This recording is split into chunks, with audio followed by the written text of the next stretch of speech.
Apresiasi setinggi-tingginya disampaikan oleh Ketua FKDM Kutai Timur, Khoirul Arifin, kepada Polda Kalimantan Timur dan Polres Kutai Timur. Atas langkah cepat tim gabungan dalam meringkus pelaku penculikan anak berusia 7 tahun di Kecamatan Sangatta Utara yang berakhir tragis. Keberhasilan peringkusan pelaku dan penemuan korban dinilai sebagai bukti nyata kehadiran polisi dalam memberikan rasa aman dan keseriusan menangani laporan masyarakat. Menurut keterangan paman korban, kasus ini bermula saat korban dilaporkan hilang oleh keluarganya pada 1 Juni 2026.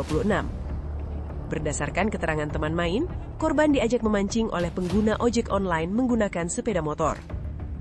Lantaran setelah dilakukan pencarian oleh seluruh keluarga dan warga tidak membuahkan hasil, pihaknya melaporkan kehilangan ke Polres Kutim. Dalam proses terus melakukan upaya pencarian itu, keluarga mendapatkan pesan yang ditulis dalam sebuah kardus yang berisi permintaan uang tebusan sebesar 200 juta. Namun sebelum uang diserahkan, pihak keluarga pada 3 Juni 2026 siang mendapatkan kabar dari pihak kepolisian jika ada penemuan jasad seorang anak di belakang Masjid Agung kawasan perkantoran Bukit Pelangi Sangatta. Setelah dilakukan pengecekan di RSUD Kudungga, ternyata benar jika yang ditemukan merupakan anak yang selama ini dicari. Jadi yang ditemukan sekarang ini yang dikonfirmasi dari pihak kepolisian itu memang benar bahwa itu adalah Roya yang memang yang informasinya memang diculik dan dianiaya sebelum itu. Dan itu sudah dikonfirmasi dari pihak dokter, juga sudah dilakukan otopsi bahwasannya memang ada tindak kekerasan pada anak itu sebelum dia meninggal. Jadi kronologinya ketika malam itu habis maghrib, ibunya kan masaknya. Ibunya buang sampah. Anaknya itu mau dibawa ke tempat pembuangan sampah kan. Kurang lebih jaraknya ya paling 100 meteran lah atau lebih. Nah setelah itu tapi anaknya ini nolak karena ngelihat teman-temannya main di depan rumah. Akhirnya ya udah ibunya ngizinkan anaknya main depan rumah. Nah setelah dia main depan rumah, di situ ada motor Maxim, pakai jaket Maxim, tapi kita nggak tahu itu kerja di Maxim apa enggak, kita nggak tahu. Siapa tahu dia cuma pinjam jaket kan bisa. Dilihat oleh teman-temannya, kemudian anak itu diiming-imingin mancing gitu.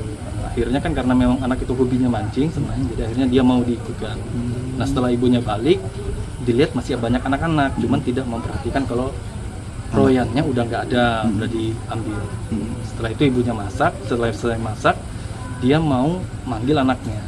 Kemudian setelah manggil anaknya dicari keliling, nggak ketemu, ditanya teman-temannya, dia ikut sama om yang pakai jaket Maxim, yang memang dari siang, sore itu udah standby di situ, udah ngincar. Gitu. Karena ibunya sempat lihat, tetangga sempat lihat, banyak yang lihat bahwasanya di situ ada Maxim yang nggak wajar.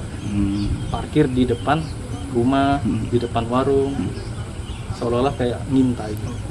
Akhirnya setelah dilakukan pencarian keliling, RT dilaporkan RT setempat, tetap nggak ketemu, dicari di daerah Pari, kolong-kolong, sumur-sumur nggak ada, difikskan kita lapor polisi.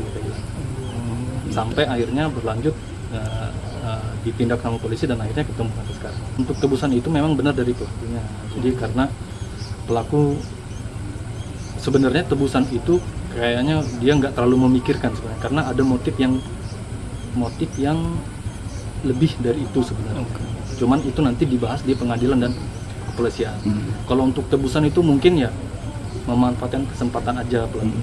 Jadi sebenarnya motif utamanya bukan itu sebenarnya.